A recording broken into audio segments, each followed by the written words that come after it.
تو اللہ تعالیٰ فرماتے ہیں وَقِيلَ لِلَّذِينَ اتَّقَوْا، اور کہا گیا ان لوگوں سے جنہوں نے تقوی اختیار کیا، جب ان سے پوچھا گیا ماذا انزل ربکم، تمہارے رب نے کیا نازل کیا ہے، قالوا خیرا، وہ کہتے تھے خیر نازل کی ہے، ایسی چیزیں نازل کی ہیں جس میں ہماری بھلائی ہے، ہمیں دنیا اور آخرت کا فائدہ نظر آ رہا ہے اس میں۔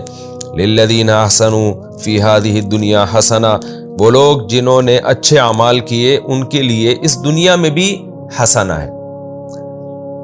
للذین احسنوا، احسنوا کا تعلق فی ہذہ دنیا سے بھی ہو سکتا ہے اور حسنہ سے بھی ہو سکتا ہے۔ کیا مطلب؟ جنہوں نے اس دنیا میں اچھے اعمال کیے ان کے لیے حسنہ ہے، اور یہ بھی اس کا مطلب ہو سکتا ہے جنہوں نے اچھے اعمال کیے ان کے لیے اس دنیا میں بھی حسنہ۔ دوسرا معنی اس لیے زیادہ بہتر معلوم ہوتا ہے کہ آگے آخرت کا الگ سے تذکرہ آ رہا ہے۔ تو اللہ فرماتے ہیں جنہوں نے اچھے اعمال کیے فی ہذہ الدنیا حسنہ، ان کے لیے اس دنیا میں بھی اچھائی ہے، پاکیزہ زندگی ہے۔ وہ اچھائی کیا ہے جس کو دوسرے مقام پہ بیان کیا، فَلَنُحْيِيَنَّهُ حَيَاةً طَيِّبَةً، ہم ان کو پاکیزہ حیات عطا فرمائیں گے۔ پاکیزہ حیات کسے کہتے ہیں؟ دیکھیں اسلام میں حلال کھانے کا حکم ہے، حرام سے بچنے کا حکم ہے، آپ کی خوراک پاک ہو جائے گی، آپ کا لباس پاک ہو جائے گا، آپ کا لائف اسٹائل اچھا ہو جائے گا، خاندانی نظام آپ کا مربوط ہوگا، آپ بڑوں کے حقوق جانتے ہوگے، چھوٹوں پہ شفقت جانتے ہوگے، آپ سود سے بچو گے اور آپ تو شرک سے بچو گے۔ تو یہ جتنی اچھائیاں ہیں ان پر چلنے کا اسلام حکم دیتا ہے، تو اس سے انسان کو خود بخود ایک طہارت اور پاکیزگی کا احساس شروع ہو جاتا ہے۔ یہی وجہ ہے کہ جو لوگ نیک اعمال کرتے ہیں پھر ان کو کفر کی زندگی سے نفرت ہو جاتی ہے، بالکل ایسے جیسے جو آدمی روزانہ نہاتا ہو، صاف ستھرے کپڑے پہنتا ہو، اسے بدبو سے کس قدر نفرت ہو جائے گی۔ تو یہی حال ہے اہل اسلام اور اہل تقوی کا، جو شریعت کو صحیح طرح سے فالو کرتے ہیں۔ وَلَدَارُ الْآخِرَةِ خَيْرٌ، اللہ فرماتے ہیں تو دنیا میں بھی حسنہ ہے اور آخرت کا گھر تو اور بھی زیادہ بہتر ہے۔ وَلَنِعْمَ دَارُ الْمُتَّقِينَ، اور کیا ہی بہتر پرہیزگاروں کا گھر ہے۔ یعنی اللہ خود تعجب گویا، اللہ کو تو تعجب نہیں ہوتا لیکن تعجب کا صیغہ استعمال کر رہے ہیں ہمیں سمجھانے کے لیے۔ نعمہ جو ہے یہ تعجب کا صیغہ ہے نا، گویا اللہ کو تعجب ہو رہا ہے کہ کتنا بہترین گھر ہے پرہیزگاروں کے لیے۔ وہ کون سا گھر ہے جس پہ گویا اللہ تعالیٰ بھی تعجب کا اظہار کر رہے ہیں؟ وہ گھر کون سا ہے؟ جنات عدن، ہمیشگی کے باغات، یدخلونہا، جس میں یہ لوگ داخل ہوں گے، تجری من تحتہا الانہار، جن کے نیچے نہریں بہتی ہوں گی، لہم فیہا ما یشاؤون، اور ان کے لیے ان باغات میں ما ہر وہ کچھ ہے، یشاؤون جو یہ چاہیں گے، جو خواہش دل میں پیدا ہوگی وہ پوری ہوگی۔ کذالک یجزی اللہ المتقین، جو برائیوں سے بچنے والے، اللہ سے ڈرنے والے لوگ ہیں، اللہ ان کو اسی طرح سے بدلہ دیا کرتا ہے، یہ اللہ کی عادت ہے۔ الذین تتوفاہم الملائکۃ، یہ کون ہے جو نیکی پہ قائم رہے؟ تو یہاں بھی اللہ نے تذکرہ کیا یہ وہ لوگ ہیں جو موت تک نیکی پہ قائم رہے۔ بعض لوگ زندگی کے ابتدائی حصے میں بہت پرہیزگار ہوتے ہیں لیکن پھر وہ گمراہ ہو جاتے ہیں، تو اللہ نے فرمایا یہ وہ لوگ نہیں تھے، بلکہ یہ وہ لوگ تھے تتوفاہم الملائکۃ، کہ جب فرشتے ان کی روحوں کو قبض کر رہے تھے، طیبین، تو یہ اس وقت بھی مطمئن تھے، خوش تھے۔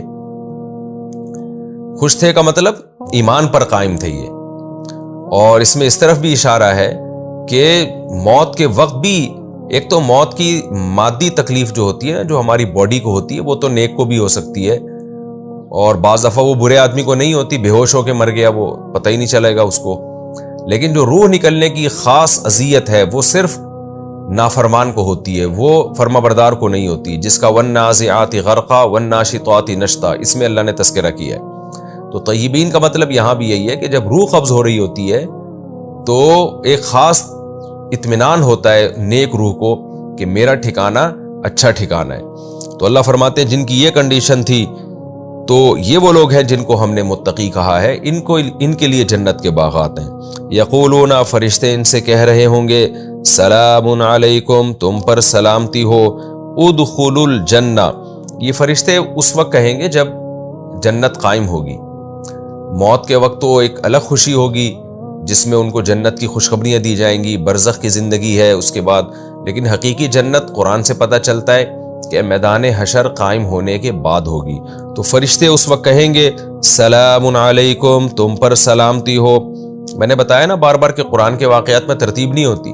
ہو سکتا ہے ایک بات صدیوں بعد ہو اور اس سے پہلے والا واقعہ صدیوں پہلے ہو، لیکن قرآن دونوں کو ملا کے بیان کر دیتا ہے. اب جب روح نکلنے کا منظر تھا وہ تو اس وقت تھا جب وہ مر رہے تھے، اور یہ جو ہے ادخلوا الجنہ، جنت میں داخل ہو جاؤ، یہ کئی سالوں، ہزاروں سال کے بعد بھی ہو سکتا ہے، یہ جب میدان حشر قائم ہوگا. اور یہ بھی ممکن ہے کہ یہاں جنت سے مراد جو برزخ میں جو جنت کی کھڑکیاں کھول دی جاتی ہیں قبر میں، ہو سکتا ہے وہ بھی مراد ہو. اس کا بھی قرآن سے ثبوت ملتا ہے سورہ یاسین سے، کہ سورہ یاسین میں آتا ہے کہ ایک جو جس کو حبیب نجار کہا جاتا ہے، جس نے ایمان قبول کیا اور اس کی قوم نے اس کو قتل کر دیا، تو جیسے ہی قتل کیا ہے قرآن کہتے ہیں قیل ادخل الجنہ، اس سے کہا گیا جنت میں داخل ہو جا. اب یہاں بھی یہ سوال پیدا ہوتا ہے کہ جنت تو بھائی میدان حشر کے بعد قائم ہوگی. یہاں بھی علماء نے لکھا ہے کہ قیل ادخل الجنہ سے مراد برزخ کی زندگی ہے، کہ وہ بھی ایک نوعیت کی جنت ہی ہے، اگرچہ حقیقی جنت نہیں ہے وہ. ادخلوا الجنت بما کنتم تعملون، داخل ہو جاؤ جنت میں ان اعمال کی وجہ سے جو تم کیا کرتے تھے. اللہ تعالیٰ کی عادت ہے جہاں اہل جہنم کا تذکرہ کرتے ہیں وہیں اہل جنت کا بھی، تو یہاں بھی اللہ نے ایسے ہی کیا. اب قرآن اپنے دوبارہ ان دلائل کی طرف آتا ہے.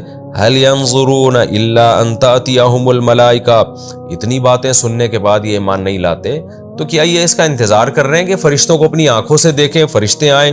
او یاتی امر ربک، یا تیرے رب کا حکم آ جائے، عذاب آ جائے، تو عذاب دیکھنے کے بعد یہ ایمان لے کر آئیں گے. کذالک فعل الذین من قبلہم، تو اے محمد صلی اللہ علیہ وسلم آپ غم نہ کیجئے، ان سے پہلے لوگوں نے بھی اسی طرح کیا. وہ بھی جب فرشتوں کو آتا دیکھا اور عذاب اپنی آنکھوں سے دیکھا پھر ایمان لائے تھے.